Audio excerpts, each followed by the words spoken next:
Member for Curtin. Thank you.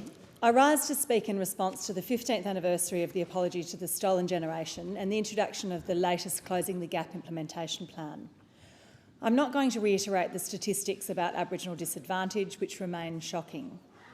Instead, I want to share what I've learned about why investing in building relationships and respect is important and practical, and what I think we have to learn from Aboriginal culture in relation to the apology and the voice.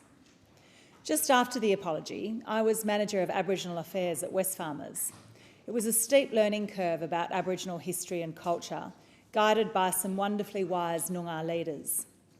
Like so many others, I learned about Aboriginal history. The more I learned about Aboriginal history and culture, the more I realised I didn't know. I had a number of moments on my cultural awareness journey that were characterised by the feeling of having the rug pulled out from underneath me. Moments when I realised that all I confidently believed to be true was a bit shaky. It made me question so many of my own assumptions. And here's an example. The Noongar people in the southwest of WA recognise 6 seasons during the year. They see the weather, plants and animals change every year through this cycle. From Makuru, the season of fertility, Jilba, the season of conception, Kambarang, birth, Birak, childhood, Bunuroo, adolescence, Djarin, maturity, and back to Makuru, fertility again. After I'd been working with Aboriginal people for a while, I heard from someone, and I can't remember who, about how they saw the same cycle applied to everything, even project management and social change. As an ex-management consultant, I loved a good framework, so I found this fascinating. They said that every project followed the same cycle of life, from fertility to conception to birth to childhood, adolescence and maturity. And I remember Noongar people chuckling about how non-Indigenous people always want to rush to the season of birth and start a new project before investing the time in fertility and conception. This, they said, was the reason Wadjala projects often failed. They didn't spend time building the strong foundation of respect and relationships before diving in. How could something be successful if you haven't done the work to truly listen to and understand each other and work out together what it is you want to achieve?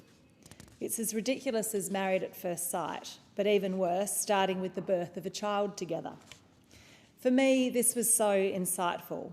It made me look very differently at various projects, especially projects aimed at solving problems for Aboriginal people. Marking 15 years since we acknowledged a difficult part of our history gives us the opportunity to think in longer timeframes, not 60,000-year timeframes, but at least decades. The apology created a fertile space to acknowledge our history and redefine our common direction.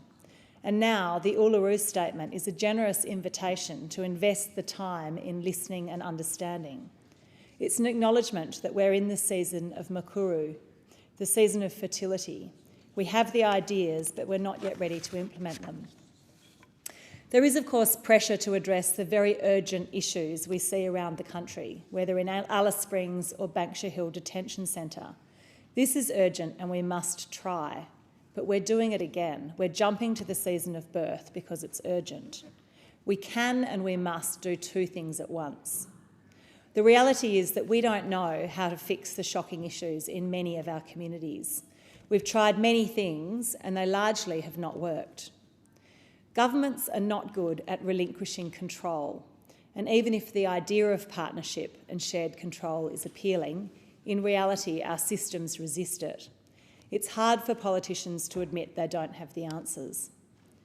First Nations people don't necessarily have all the answers either, but the statistics in our annual Closing the Gap report means that we must face the fact that we're more likely to find the answers by listening. We need to build a strong foundation, a foundation of commitment and openness.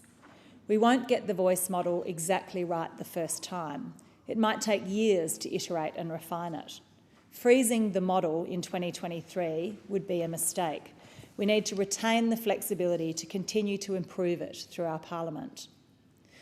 But if we're committed to the concept of a voice in our Constitution, we're committed to continuing to try. We're committed to continuing to listen. We can show that we've learned something from the longest continuing culture in the world. We've learned about long-term thinking and the importance of listening and understanding. This lesson can be a gift from the ancient cultures that are truly Australian. There are so many ways we can apply this lesson to how we think about our world. Without the voice, I suspect we'll be here in another 15 years, wondering why all the effort and money we've invested in projects designed in Canberra by politicians and public servants aren't working. Through the voice, let's invest in building relationships and respect. Let's invest in listening and learning. Let's commit in our Constitution to continuing to try to get it right together.